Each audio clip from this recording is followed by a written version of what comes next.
Hi hello నమస్తే మన తెలుగింటి గుమ్మగుమ్మలకి స్వాగతం. ఈరోజు మనం దేవీ నవరాత్రుల్లో చేసే 9 రకాల ప్రసాదాలని చూద్దాము. ఫస్ట్ అయితే మనము కట్టు పొంగల్ ఎలా తయారు చేద్దామో చూద్దాము రండి. దీనికైతే నేను 1 కప్పు బియ్యం తీసుకుంటున్నానండి. ఎంత తీసుకున్నామో అదే సైజు మనము పెసరపప్పు కూడా తీసుకోవాలి. 1 కప్పు బియ్యం తీసుకున్నాను కాబట్టి ఇంకొక కప్పు పెసరపప్పు తీసుకుంటున్నాను. 1 కప్పు బియ్యానికి 1 కప్పు పెసరపప్పు. ఈ రెండు వేసి మంచిగా వీటిని ఒక 2-3 సార్లు మంచిగా కడుక్కోవాలి. ఇప్పుడు ఈ బియ్యమని మంచిగా కడుక్కున్నాక ఇప్పుడు ఇందులో వాటర్ వేసుకోవాలి. అయితే మనం 2 కప్పులు వేసుకున్నాం కదా, కప్పు బియ్యము కప్పు పప్పుని, అందుకని ఇప్పుడు 2కి మనం మామూలుగా అన్నం వండితే కనుక 4 వేస్తాము నీళ్ళు.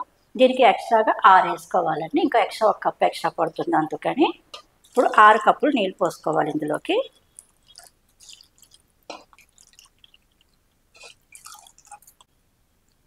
ఆరు కప్పులు నీళ్ళు అయిపోయినాయి. ఇప్పుడు ఇందులోకి మనం ఏమేమి వేసుకోవాలంటే కొంచెంగా పసుపు వేసుకోవాలి, అట్లానే 1 స్పూను జీలకర్ర వేసుకోవాలి, అట్లానే ఒక 5-6 మిరియాలు వేసుకోవాలండి. మనం ఇది మిరియాలు కొంచెం ఘాటు ఎక్కువ ఉంటే కనుక చూసుకొని వేసుకోండి. ఒక 4-5 మిరియాలు ఎక్స్ట్రా వేసుకున్నా పర్లేదు, కొంచెం ఘాటు తినాలనుకున్న వాళ్ళు. ఈ మిరియాలు వేసుకొని కొంచెం దీనికి తగినంత ఉప్పు వేసుకోవాలి. ఉప్పు వేసి దీన్ని కుక్కర్లో ఉడికించుకుందాము. సాల్ట్ వేసేసుకుంటున్నాను, రుచికి సరిపడేంత సాల్ట్ వేసుకొని ఇప్పుడు నేను దీన్ని కుక్కర్లో పెట్టి ఉడికించాలి. కుక్కర్లో దీన్ని పెట్టి మీడియం ఫ్లేమ్ మీద ఒక 3 విజిల్స్ వచ్చే వరకు ఉడికిద్దాము. ఇప్పుడు మనం ఈ కట్టు పొంగల్ కోసము మనం తాలింపు పెట్టుకోవాలండి. తాలింపుకి మనము నూనె నెయ్యి 2 కలిపి వాడుతున్నాము. ఓన్లీ 1 నెయ్యి కూడా వాడచ్చు. అయితే కనుక ఈ 2 కలిపి వాడుతున్నాను నేను. దీనికి ఒక 2 స్పూన్లు వేయండి ఆయిల్.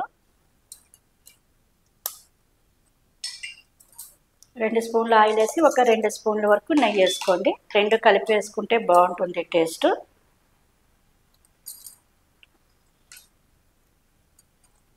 ఈ ఆయిల్ వేడెక్కాలి కొంచెం. ఈ ఆయిల్ వేడెక్కిన తర్వాత దీంట్లో మనం పోపు సామాను వేసుకుందాము.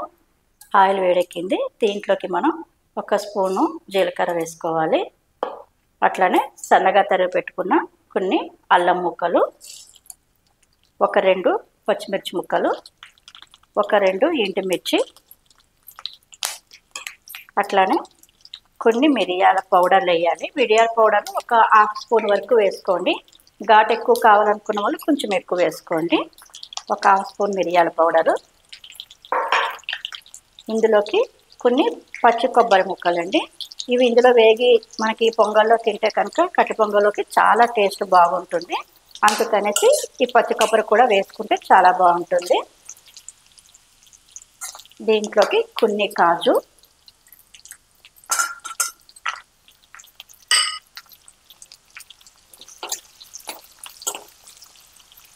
కొద్దిగా కరివేపాకు వేసుకోవాలి. కరివేపాకు మంచిగా వేగనివ్వండి. మంచిగా వేగితే బాగుంటుంది.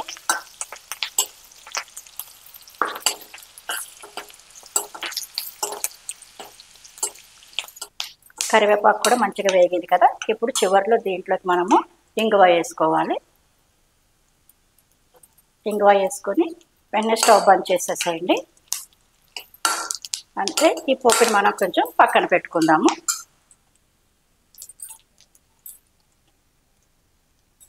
ఇప్పుడు మన కుక్కర్ చల్లారిపోయింది. దీన్ని ఓపెన్ చేసి చూసుకుందాము. ఓపెన్ చేసిన తర్వాత చూడండి, మనది ఇట్లా తయారై అన్నం అంతా ఉడికిపోయి ఇట్లా అయినది. అయితే చూసుకుంటే కొంచెం గట్టిగా ఉన్నది కదా, చూడండి కొంచెం గట్టిగా ఉన్నది. ఇప్పుడు దీన్ని మళ్ళీ మనం స్టవ్ ఆన్ చేసుకోవాలి.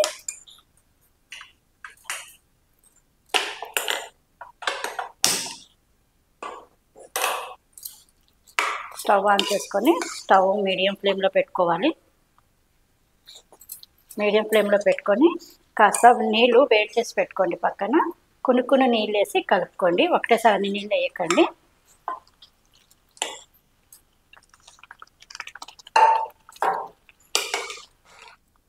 చూసారు కదా, ఇట్లా ఉండేటట్టు చూసుకోండి.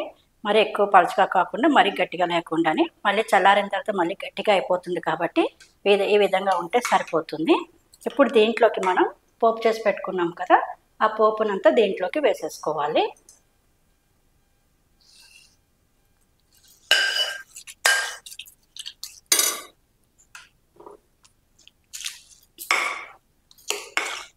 ఈ పోపు అంతా వేసేసి మీడియం ఫ్లేమ్ మీద ఒక 2 నిమిషాలు ఉడకనివ్వాలి. అప్పుడు ఈ పోపులో ఉన్నాయన్నీ దీంట్లోకి మంచిగా ఇంకి మనకి కట్టె పొంగల్ అన్నది చాలా రుచికరంగా తయారవుతుంది. చూడండి, ఒక 2 నిమిషాలకి మన కట్టె పొంగల్ ఇంత మంచిగా రెడీ అయింది. ఇంతేనండి, ఇంత ఈజీగా తయారు చేసుకోవచ్చు. అయితే కొంచెం దీంట్లోకి మీరు నెయ్యి ఎక్కువ వేసుకోవాలనుకుంటే కనుక ఈ టైంలోనే మీరు ఒక 2 స్పూన్లు నెయ్యి వేసి పక్కన పెట్టేసుకోండి. టేస్ట్ కూడా చాలా మంచిగా వస్తుంది. ఇదే విధంగా తయారు చేసుకోండి. కుక్కర్లో చేసుకుంటే కనుక ఈజీగా అయిపోతుంది. అదే మీరు కుక్కర్లో కాకుండా బయట వండుకోవాలనుకుంటే కనుక అప్పుడు నీళ్ళు కొంచెం ఎక్కువ వేసుకొని వండుకోవచ్చు. ఇప్పుడు మేము లాస్ట్లో వేసాను కదా మళ్ళీ నీళ్ళు, అలా కాకుండా కొంచెం ముందే నీళ్ళు ఎక్కువ వేసుకొని ఉడికించుకోవచ్చు. అదే పద్ధతి అండి. ఇలా ట్రై చేసుకోండి. చాలా ఈజీగా మీకు కట్టె పొంగల్ అనేది రెడీ అవుతుంది. ఇప్పుడు మనం రెండవ ప్రసాదము ఆవ పెట్టిన పులిహార చేద్దామండి ప్రసాదం కింద. చూడండి, ఇప్పుడు దానికి నేను 1 గ్లాసు బియ్యం తీసుకుంటున్నాను. 1 కప్పు. ఈ కప్పు బియ్యాన్ని మంచిగా కడుక్కొని 1 కప్పుకి 2 కప్పులు నీళ్ళు పోసుకొని పెట్టాలి. 1 కప్పుకి 2 కప్పులు నీళ్ళు తీసుకోవాలి. ఇప్పుడు దీంట్లోకి కొద్దిగా పసుపు వేసుకుందాము. ఇది పులిహోర కదా, అందుకని కొద్దిగా పసుపు. ఇంట్లోనే మనము పచ్చిశనగపప్పు కూడా ఇందులోనే వేసి ఉడికిస్తున్నామండి. ఇది ఒక 4-5 స్పూన్లు వేసుకోండి. పప్పు ఎక్కువగా ఉంటే టేస్ట్ బాగుంటుంది, అందుకని ఒక 4-5 స్పూన్లు వేసుకోండి పచ్చిశనగపప్పు అన్నది. అట్లనే కొద్దిగా 1 స్పూన్ వరకు ఆయిల్ వేయండి. ఆయిల్ వేస్తే కనుక మనకి రైస్ అన్నది పొడి పొడిగా మనకి బాగుంటుంది, అందుకని కొద్దిగా ఆయిల్ వేసుకోండి.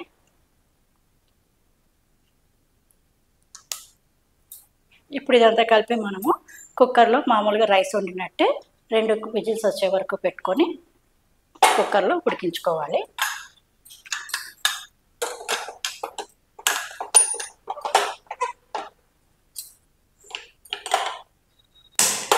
మనం ఒక చిన్న కప్ అంతా రైసే తీసుకున్నాం కాబట్టి మనకి చింతపండు కూడా ఎక్కువ పట్టదండి. ఒక చిన్న నిమ్మకాయ సైజ్ అంత చింతపండు తీసుకోవాలి. దీన్ని మంచిగా కడుక్కొని పక్కన నీళ్ళు వేసి నానబెట్టుకోవాలి. అయితే నీళ్ళు కూడా మరీ ఎక్కువ వేసుకోకండి. చింతపండు అనేది పులుసు మరీ లూజ్గా రాకూడదు మనకి పులిహోరకి, అందుకనేసి మనకి కొంచెం తక్కువ నీళ్ళు వేసి నానబెట్టుకోండి, సరిపోతాయి. ఇలా చింతపండుని పక్కన పెట్టి నానబెట్టుకుందాము. ఇప్పుడు మనం ఆవ పులిహోర అన్నాం కదండి, అందుకని మనం దానికి పులిహోర ఆవ పెట్టడానికి చిన్న ముక్క అంతా అల్లం తీసుకుందాము.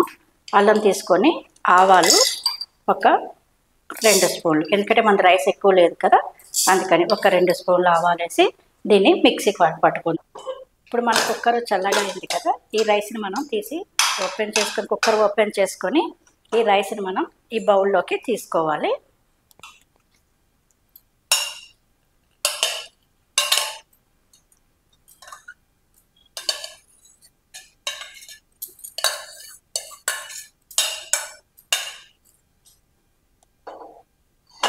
చూసారు కదా, మన పులిహోరకి అన్నం కూడా ఎంత పొడి పొడిగా వచ్చిందో, ఎందుకంటే ఇందులో మనము ఆయిల్ వేస్తాం కాబట్టి రైస్ కూడా చాలా పొడి పొడిగా మంచిగా వస్తుంది. ఇది కొంచెం వేడిగా ఉన్నప్పుడే, ఇది ఆవ పులిహోర కాబట్టి ఇప్పుడు మనం చేసుకున్న ఈ పౌడర్ ఉన్నది కదా, ఇది ఇందులో వేసి పెట్టుకోవాలి. ఇది ఆవపిండి, ఆవాలు, అల్లము కలిపిన ముద్ద. ఇది ఇందులో వేసి ఈ వేడి అన్నం అంతా దీని మీద మూత పెడితే ఈ ఫ్లేవర్ అంతా ఈ రైస్కి మంచిగా పట్టుకుంటుంది. లాస్ట్లో మళ్ళీ మనం దీన్ని పోపులో కలుపుకుందాము. అప్పటి వరకు దీన్ని ఇలాగా పక్కన పెడదాం. ఇప్పుడు మనం పోపు కోసము చింతపండు పులుసుని రెడీ చేసుకోవాలి. మనం ముందే ఇక్కడ చింతపండుని అంతా మనం నానబెట్టుకున్నాం కదా, దాన్ని మనం పులుసు కింద మొత్తం చిక్కగా పిసుక్కొని చింతపండు అంతా పులుసు అంతా తీసి పక్కన పెట్టుకుందాము. ఇప్పుడు మనం పులిహోరకి తాలింపు రెడీ చేసుకుందాము. దానికోసం మనం ఆయిల్ పోద్దాము. ఆయిల్ కొంచెం ఒక 2-3 స్పూన్లు వేసుకోండి. ఆయిల్ హీట్ అయ్యింది. ఇప్పుడు మనం ఇందులోకి కొన్ని పల్లీలు తీసుకుందాము. పల్లీలు వేపుకోవాలి పులిహోరలోకి.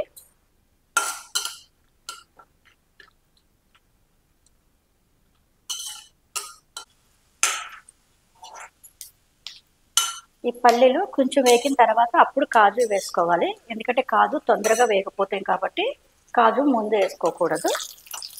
ఇప్పుడు కాజు కూడా వేసి వీటిని మంచిగా వేపుకోవాలి.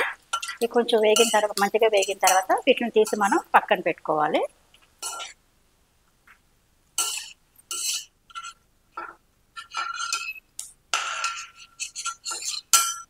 ఈ పల్లీలు అవి తీసేసిన తర్వాత ఇప్పుడు పోపు కోసం మనము ఇందులోకి ఆవాలు ఒక చిన్న స్పూన్ వేసుకోవాలి.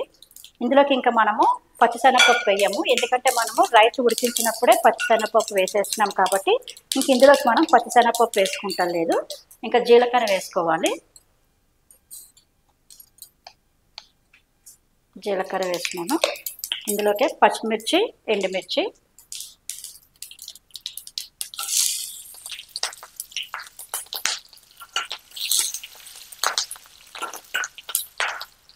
కొద్దిగా కరివేపాకు,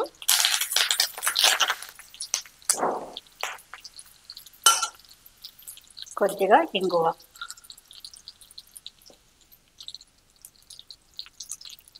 ఇవి వేగినాక మనము చింతపండు రసం ముందే రెడీ చేసి పెట్టుకున్నాం కదా, ఈ రసం అనేది ఇందులో వేసేసుకోవాలి.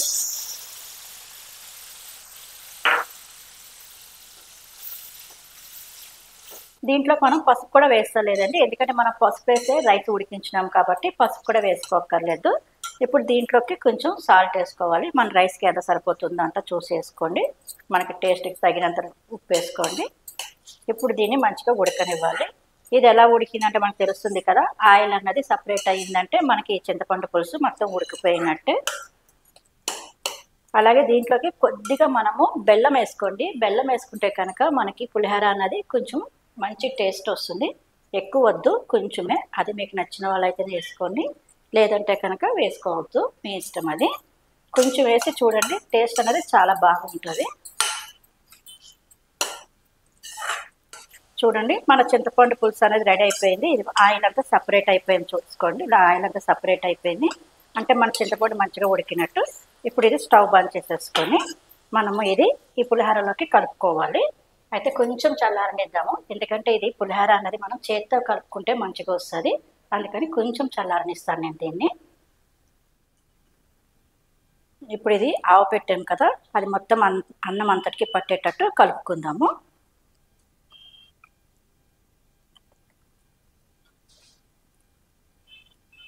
ఇది మొత్తం కలుపుకున్నాం కదా, ఇప్పుడు మనం ఈ చింతపండు మిశ్రమాన్ని ఈ పులిహోరలోకి వేసుకుందాము.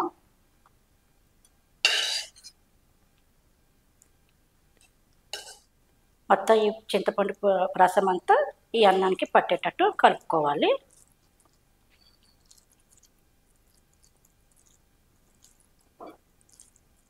ఈ చింతపండు రసం అంతా కలిపిన తర్వాత మనం ఇక్కడ వేపు పెట్టుకుని ముందు పక్కన పెట్టుకున్నాం కదా పల్లీలు, కాజు, ఇవి ఇందులో వేసేయండి.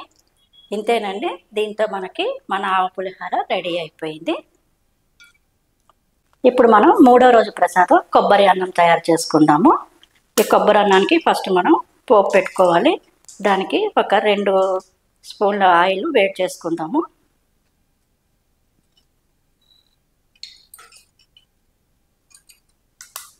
ఇప్పుడు ఆయిల్ వేడెక్కినాక ఇందులోకి మనం పల్లీలు వేసుకోవాలి.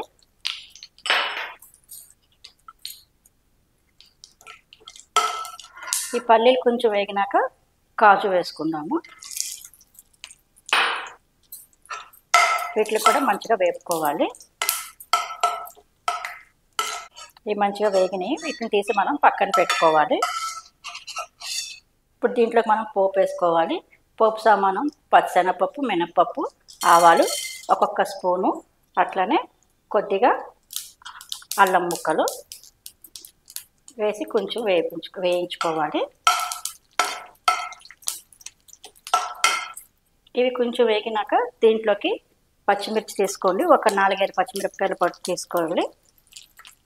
అలాగే కొద్దిగా కరివేపాకు వేసి వేయించుకోవాలి.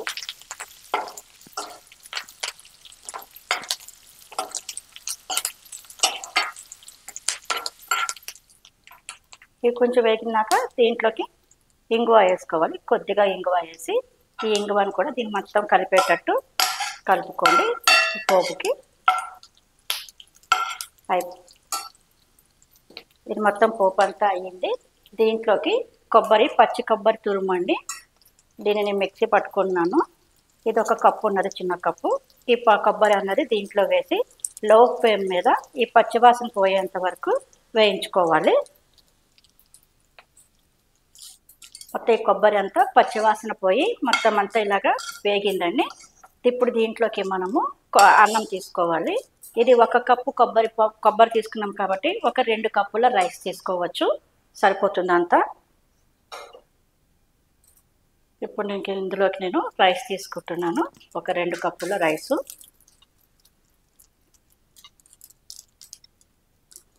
అట్లానే ఇప్పుడు మనకి ఈ 2 కప్పుల రైస్కి సరిపడా ఉప్పు తీసుకోవాలి.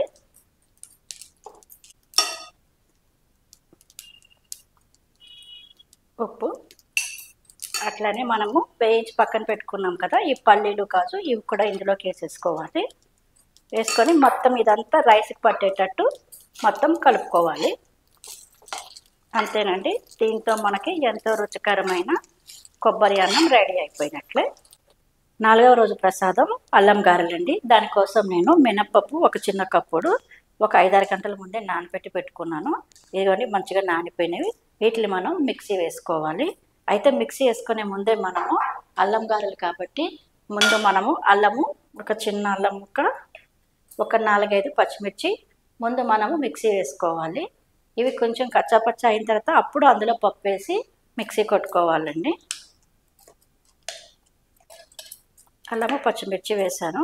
వీటిని మనం మిక్సీ కొట్టుకుందాము. అల్లం పచ్చిమిర్చి ఇలా మనం ముద్ద కింద చేసుకున్నాము, మిక్సీ కొట్టుకొని కచ్చాపచ్చ కింద. దీన్ని తీసి మనం పక్కన పెట్టుకోవాలండి. తర్వాత మళ్ళీ ఈ పప్పు ఉంది కదా, ఈ పప్పుని మనం మిక్సీ జార్లో వేసుకొని పప్పుని మిక్సీ పట్టుకోవాలి. అయితే ఇందులో మనం ఇవి గారెలు కాబట్టి నీళ్ళు ఎక్కువ వేసుకోకూడదు. నీళ్ళు లేకుండా గట్టిగా రుబ్బుకోవాలి. అంటే మరీ గట్టిగా కాదు, కొంచెం మరీ గట్టిగా రుబ్బుకున్నా కూడా గారెలు గట్టిగా అయిపోతాయి. అందుకని కొంచెం తక్కువ నీళ్ళు పోసుకొని పప్పుని రుబ్బుకోవాలి. ఇప్పుడు పప్పుని మనం మిక్సీ కొట్టుకొని తీసుకొచ్చినాము. దీంట్లోకి మనం పక్కన పెట్టుకున్న ఈ పచ్చిమిరపకాయ అల్లం పేస్ట్ ఉంది కదా, అది ఇందులోకి వేసుకోవాలి. అట్లానే కొద్దిగా కరివేపాకు, అట్లాగే టేస్ట్కి సరిపడంత ఉప్పు, కొద్దిగా జీలకర్ర కలుపుకోవాలి. అయితే ఈ గారెలు గుల్లగా రావడానికైతే మనం ఇందులో కొంచెం సోడా వేసుకోవచ్చు. అయితే సోడా వేస్తే కొంచెం ఆయిల్ పీలుస్తుంది కాబట్టి సోడా వేయకుండా ఇది మంచిగా ఇలా కలుపుతూ ఉంటే కనుక దాని ఫ్లఫీనెస్ అనేది గారెలకి వస్తూ ఉంటుంది. ఇలా కలపలేము అనుకున్న వాళ్ళు అయితే కనుక సోడా వేసి కలుపుకోవచ్చు. మన పిండి మొత్తం రెడీ అయిపోయింది, ఇంకా ఫ్లఫీగా తయారైంది పిండి కూడా. ఇప్పుడు దీన్ని మనం గారెల కింద వేసేసుకోవడమే. స్టవ్ మీద నేను ఆయిల్ కూడా పెట్టాను. ఆయిల్ హీట్ ఎక్కుతున్నది. ఈ ఆయిల్ హీట్ ఎక్కిన తర్వాత మనం ఈ గారెల్ని వేసుకోవాలి. ఆయిల్ హీట్ ఎక్కింది. ఇప్పుడు మనం ఇందులోకి గారెలు వేసుకుందాం.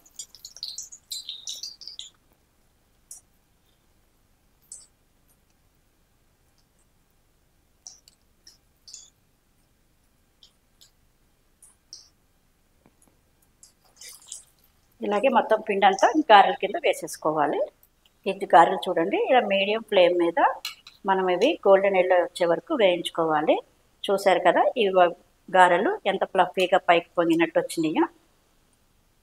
ఇట్లా పైకి పొంగినట్టు వచ్చినాయి అంటే ఇవి చాలా ఫ్లఫీగా వచ్చినట్టు. వీటిని మనం గోల్డెన్ ఎల్లో వచ్చే వరకు వేపుకుంటే మనకి 5 గారెలు రెడీ అయిపోయినట్టే.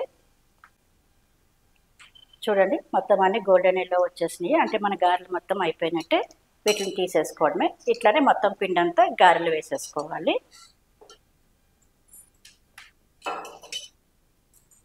ఇప్పుడు దసరా నవరాత్రుల్లో 5వ రోజు ప్రసాదమైన దద్దోజనం రెడీ చేసుకుందాము.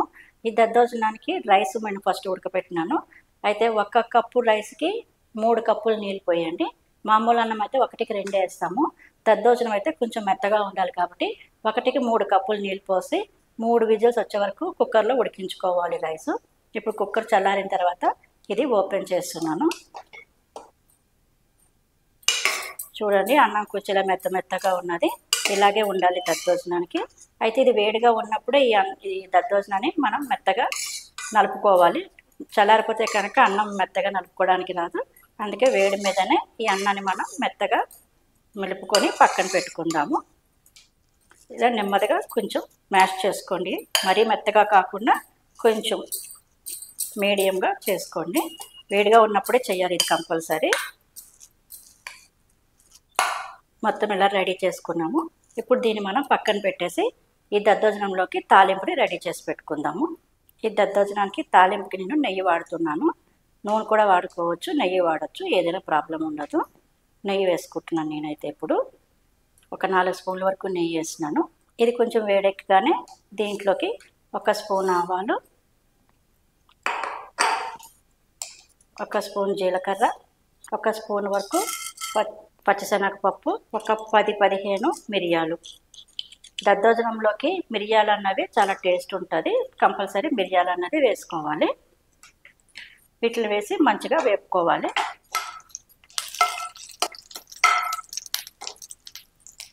ఇవి కొంచెం వేగినాక ఇందులోకి కొన్ని అల్లం ముక్కలండి, అల్లం ముక్కలు వేసుకోవాలి. అట్లానే కొన్ని పచ్చిమిర్చి కోసుకోవాలి, చిన్న చిన్నగా కోసుకోవాలి. పచ్చిమిర్చి, కరివేపాకు, ఎండుమిర్చి ఇవన్నీ ఇందులో వేసుకొని వేపుకోవాలి.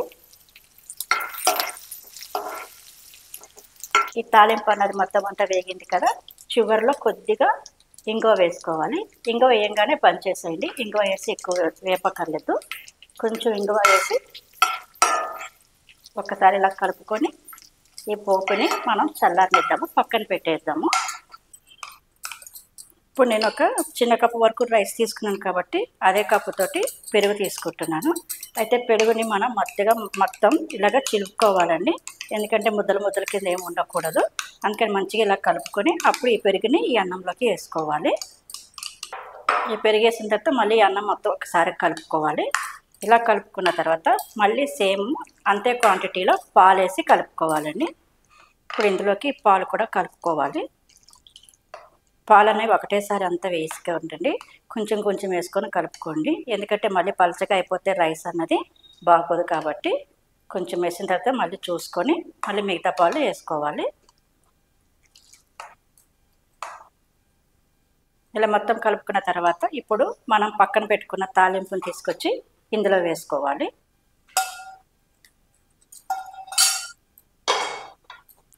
రుచికి సరిపడా ఉప్పు వేసుకోవాలి. ఉప్పు వేసుకొని మొత్తం అంతా ఇవి కలిపేసుకోండి.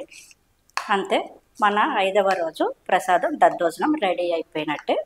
ఇప్పుడు మనం 6వ రోజు ప్రసాదమైన రవ కేసరి రెడీ చేస్తున్నాము. ఈ రవ కేసరి కోసము నేను నెయ్యి తీసుకుంటున్నాను. నెయ్యి ఒక 5-6 స్పూన్లు తీసుకోండి. దీంట్లోకి నేనైతే బాదాము, జీడిపప్పు తీసుకుంటున్నాను. మీరు కిస్మిస్ ఏమైనా తీసుకోవచ్చు. డ్రై ఫ్రూట్స్ తీసుకొని వాటిని అందులో వేయించుకోవాలి. ఇవి నెయ్యిలో వేపించుకొని వీటిని మనం తీసి పక్కన పెట్టుకోవాలి. ఇప్పుడు ఇదే బాండిలోకి అంటే నెయ్యి ఉన్నది కదా, దీంట్లోకి నేను ఒక 1/2 కప్పు బొంబాయి రవ్వ, సూజీ అంటారు కదా, అది వేసుకుంటున్నాను. ఇది ఈ నెయ్యిలో వేపుకోవాలి. అది లో ఫ్లేమ్లో వేపుకోండి. మొత్తం సిమ్ పెట్టేసుకొని మొత్తం మంచిగా వేపుకోవాలి. ఈ నెయ్యిలో వేపినప్పుడు ఇది మంచి స్మెల్ వస్తుంది, సువాసన చాలా మంచిగా వస్తుంది. కలర్ కూడా లైట్గా చేంజ్ అవుతుంది. అంతవరకు వేయించుకొని అప్పుడు తీసేయాలి. ఈ రవ్వని మొత్తం తీసి పక్కన పెట్టుకుందాము. ఇప్పుడు మళ్ళీ ఒకసారి స్టవ్ మీద బాండి పెట్టుకొని నేను దీంట్లో 1 కప్పు తీసుకున్నాను కదా, దీనికి 4 కప్పులు నీళ్ళు తీసుకుంటున్నాను. అంటే 1:4 వేసుకోండి.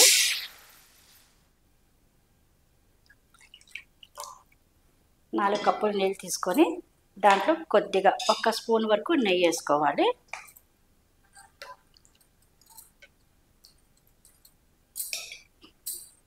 నెయ్యి వేసి కొంచెం ఈ నీళ్ళని మనం మంచిగా మరగనివ్వాలి. మొత్తం నీళ్ళు బాయిల్ అవుతున్నాయి కాబట్టి మనం ఇది పక్కన వేయించి పెట్టుకున్న ఈ రవ్వ అన్నది దీంట్లో వేసుకోవాలి. సిమ్లో పెట్టి వేసుకోండి, లేకపోతే మొత్తం అంతా ముద్ద కట్టుకుపోతుంది. ఇలా వేసి మొత్తం అంతా కలుపుకోవాలి. ఎక్కడ ఉండలు కొట్టకుండా చూసుకొని మొత్తం అంతా ఇలా కలుపుకోవాలి. ఇప్పుడు దీని మీద మూత పెట్టేసి సిమ్ మీద ఒక 2 నిమిషాలు ఉడకనివ్వాలండి. ఒక 2 నిమిషాల తర్వాత చూస్తే మన రవ కేసరి, మన పిండి మొత్తం ఇందులోకి రవ మొత్తం మంచిగా ఉడికిపోయిందండి. ఇప్పుడు దీంట్లోకి మనము షుగర్ వేసుకోవాలి. నేను 1 కప్పు రవ్వ వేసినాను కాబట్టి 1కి 1.5 షుగర్ పడుతుంది. అందుకని ఇప్పుడు నేను మళ్ళీ 1.5 కప్పు షుగర్ వేస్తాను. 1 కప్ ఇది, ఇంకొక 1/2 కప్ షుగర్ వేసుకోవాలి. ఈ షుగర్ వేసుకొని మొత్తం మంచిగా కలుపుకోవాలి. మొత్తం కలుపుతూనే ఉండాలి, లేదంటే కనుక కింద అడుగు పట్టుకుంటుంది, మొత్తం రవ కేసరి మాడినట్టు అవుతుంది. అందుకని కలుపుకుంటూ ఉండాలి. మొత్తం ఇలా షుగర్ అంతా కలిసినాక మళ్ళీ ఒక 2 నిమిషాలు మళ్ళీ దీన్ని ఉడకనివ్వాలి. అయితే ఈ టైంలోనే మనం దీంట్లో కలర్స్ వేసుకుంటే వేసుకోవచ్చు. ఫుడ్ కలరు, ఎవరైనా ఆరెంజ్ కలర్ కానీ ఎల్లో కలర్ కానీ ఫుడ్ కలర్ వేసుకోవచ్చు. నేనైతే ఏ కలర్లు వేస్తలేదు, నేను ఇట్లానే చేసేస్తున్నానండి. ఇప్పుడు ఒక 2 నిమిషాలు దీన్ని ఉడకనిద్దాము. 2 నిమిషాలకి మన రవ కేసరి ఎట్లా అయింది, మొత్తం అంటే రెడీ అయిపోయినట్టే. ఇప్పుడు మనం దీంట్లోకి ముందే వేయించి పెట్టుకున్నాం కదా డ్రై ఫ్రూట్స్, అవి ఇందులో వేసేసుకోవాలండి. ఇందులోకి ఇప్పుడు కూడా 1 స్పూను నెయ్యి వేసుకుంటే చాలా టేస్ట్ ఉంటుంది. ఇప్పుడు ఇందులో 1 స్పూను నెయ్యి వేసుకోవాలి. అంతేనండి. దీంతో మన 6వ రోజు రవ కేసరి ప్రసాదం రెడీ అయిపోయింది. ఇప్పుడు మనము నవరాత్రుల్లో 7వ రోజు ప్రసాదము కదంబం చేసుకుందామండి. ఈ కదంబానికి నేను 1 కప్పు రైస్ తీసుకుంటున్నాను. 1 కప్పు రైస్కి 3/4 కప్పు కందిపప్పు తీసుకోవాలి. 3/4 కప్పు అండి ఈ కందిపప్పు. వీటిని మంచిగా కడిగేసుకొని మనము ఒక 3-4 సార్లు మంచిగా కడుక్కోవాలి. ఇప్పుడు నేను దీంట్లోకి 5 కప్పుల వరకు వాటర్ పోసుకోవాలి.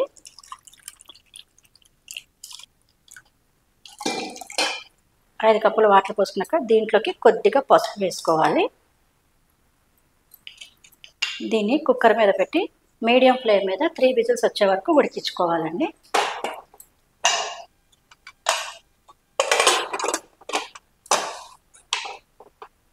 ఇప్పుడు వేరే కుక్కర్ తీసుకొని దాంట్లోకి వెజిటేబుల్స్ అన్నీ వేసుకోవాలి. వెజిటేబుల్స్ అంటే మీకు ఇష్టం అండి, మీ ఇంట్లో ఏవి ఉంటే అవి అందుబాటులో ఉంటే అవి వేసుకోండి. ఇవే వేసుకోవాలని ఏమీ రూల్ లేదు, అందుకని మీకు ఏది నచ్చితే అవి వేసుకోండి. నేనైతే క్యారెట్, వంకాయ, టమాటా ఇవన్నీ వేసుకున్నాను. మీరు కూడా అలా మీకు మీ ఇంట్లో ఏవి ఉంటే అవన్నీ వేసుకోవచ్చు. కొద్దిగా కరివేపాకు, పచ్చిమిర్చి,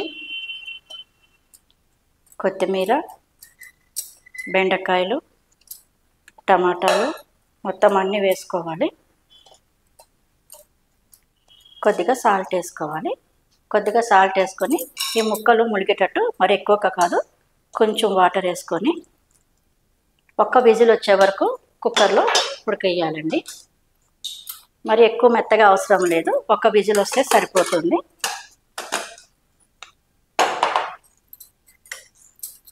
ఇప్పుడు మనం ఈ ముక్కలను ఉడకబెట్టినాం కదా, ఆ కుక్కర్ని ఓపెన్ చేద్దాము.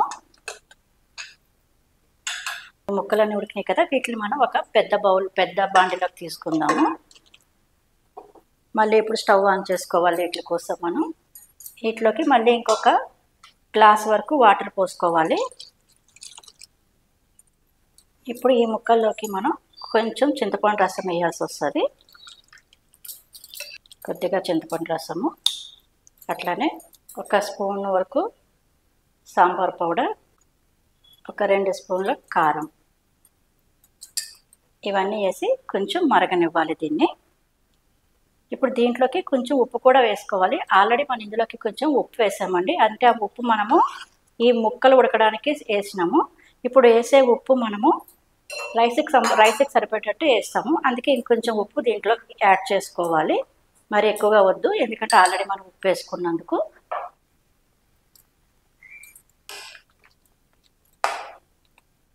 ఇప్పుడు మనం ఇది రైస్ ఉడికించుకున్నాం కదా, ఆ కుక్కర్ మూత ఓపెన్ చేస్తున్నాము. చూడండి రైస్ అన్నది ఎలా ఉడికిపోయిందో. అయితే ఇది కొంచెం పొడి పొడిగా ఉన్నది కదా, అందుకని దీంట్లోకి ఇంకొంచెం నీళ్ళు వేసి పక్కన పెట్టుకుందాము. మరి ఎక్కువ అవసరం లేదు, కొన్ని.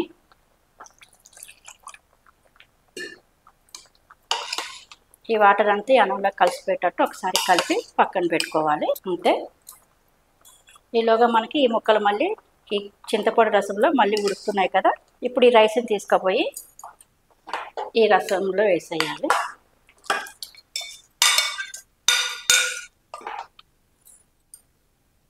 ఇలాగ అన్నం అంతా దీంట్లో వేసిన తర్వాత దీన్ని ఒక 5 నిమిషాలు ఉడకనివ్వాలి. ఇప్పుడు ఈ కదంబం మనకి ఇక్కడ మధ్య ఉడుకుతుంది కదండి. ఇలాగా మనం తాలింపు పెట్టుకుందాము. తాలింపుకి నేను నెయ్యి తీసుకుంటున్నాను. నెయ్యి ఒక 4 స్పూన్లు వేసుకోండి. ఈ నెయ్యి కాగింది. దీంట్లోకి ఒక 2 స్పూన్ల ఆవాలు, ఒక 2 స్పూన్లు జీలకర్ర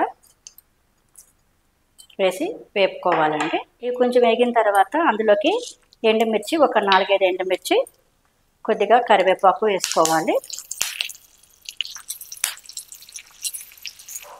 ఇవి వేగిన తర్వాత ఇందులోకి కొద్దిగా ఇంగువ వేసుకోవాలండి.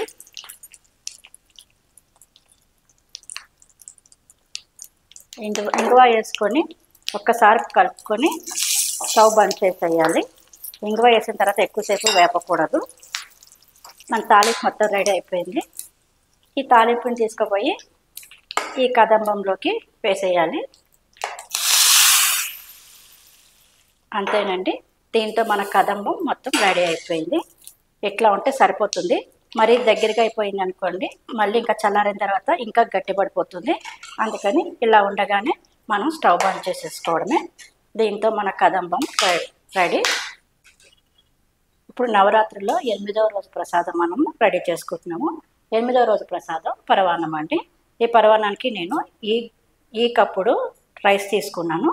1 కప్పు రైస్ తీసుకుంటే 1 కప్పు పాలు తీసుకోవాలి. అయితే పాలు అన్నవి మామూలు పాలు కాకుండా చిక్కడి పాలు ఉంటాయి కదా, ఆ పాలు తీసుకుంటే మనకి పరవాన్నం అన్నది చాలా టేస్ట్ వస్తుంది. 1 కప్పు పాలు తీసుకొని 2 కప్పులు నీళ్ళు పోసుకోవాలి.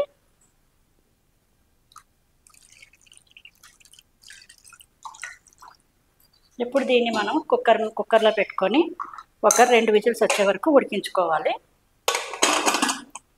ఇక్కడ మనకి కుక్కర్లో రైస్ ఉడుకుతుంది కదండి. ఈలోగా మనము పాకం రెడీ చేసుకుందాము. పాకం అంటే ఓన్లీ బెల్లం పాకము ఈ పరమాన్నంలో కోసము.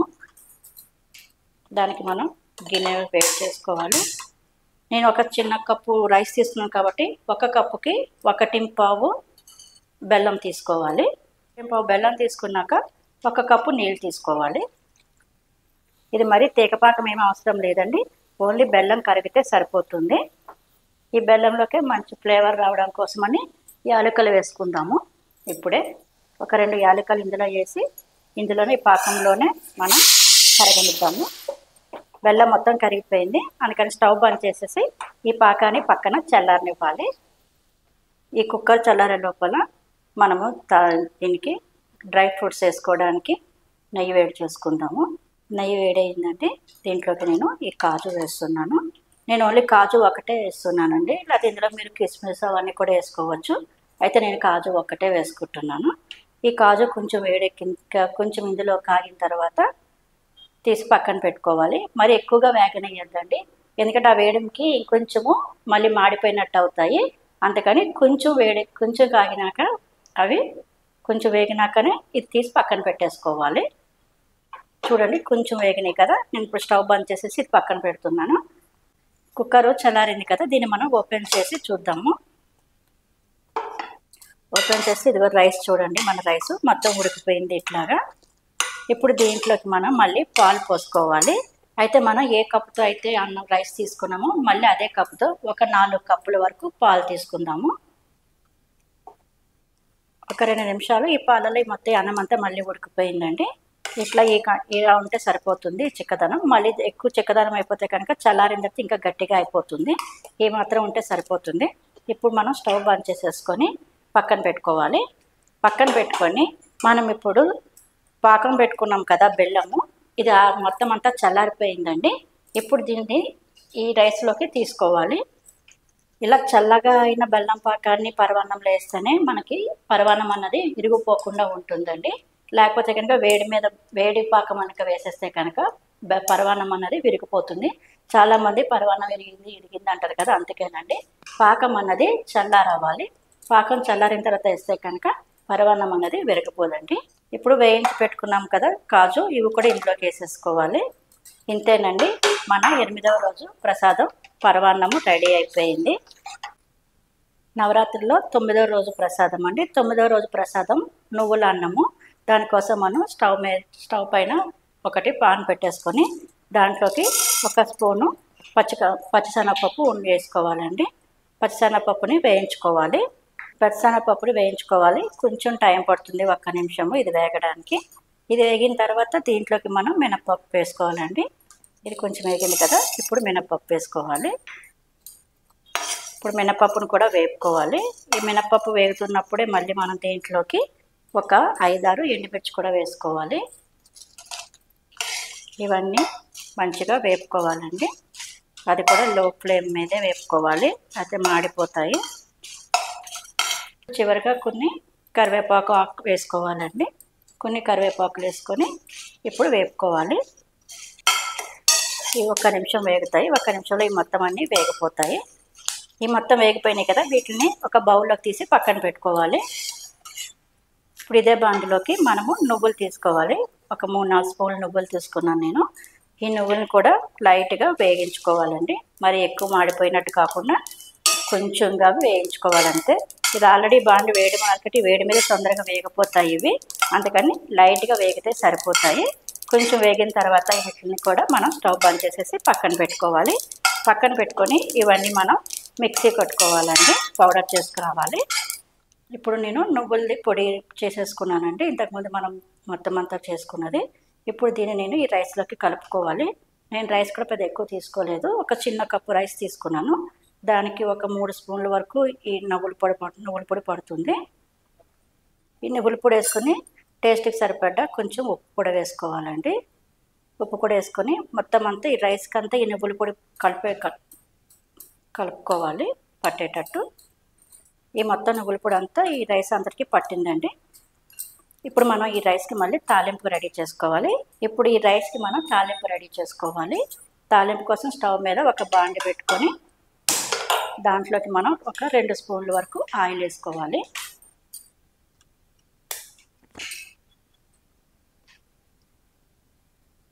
ఈ ఆయిల్ హీట్ ఎక్కిన తర్వాత ఒక స్పూను ఆవాలు తీసుకోవాలి. ఇప్పుడు దీంట్లోకి పచ్చిశనగపప్పు 1 స్పూను, మినపప్పు 1 స్పూను వేసుకోవాలి. ఇవి కొంచెం వేపుకున్న తర్వాత ఇందులోకి మనము ఎండుమిర్చి, పచ్చిమిర్చి ఒక 2 ఎండుమిర్చి, పచ్చిమిర్చి వేసుకోవాలి. అట్లనే కొద్దిగా కరివేపాకు. ఈ పోపు అయిన వెంటనే దీంట్లోకి కొద్దిగా ఇంగువ వేసుకోవాలండి, ఎక్కువ అవసరం లేదు, కొద్దిగా ఇంగువ వేయండి. ఇంగువ వేసిన తర్వాత స్టవ్ బంద్ చేసేసి ఇప్పుడు మనం ఈ నువ్వుల అన్నం ఉన్నది కదా, ఇది దీంట్లోకి కలుపుకోవాలి. మొత్తం ఈ అన్నానికి ఈ పోపు అంతా పట్టేటట్టు కలుపుకోవాలి. ఇంతేనండి, దీంతో మనకి 9వ రోజు ప్రసాదము నువ్వుల అన్నము రెడీ అయిపోయింది.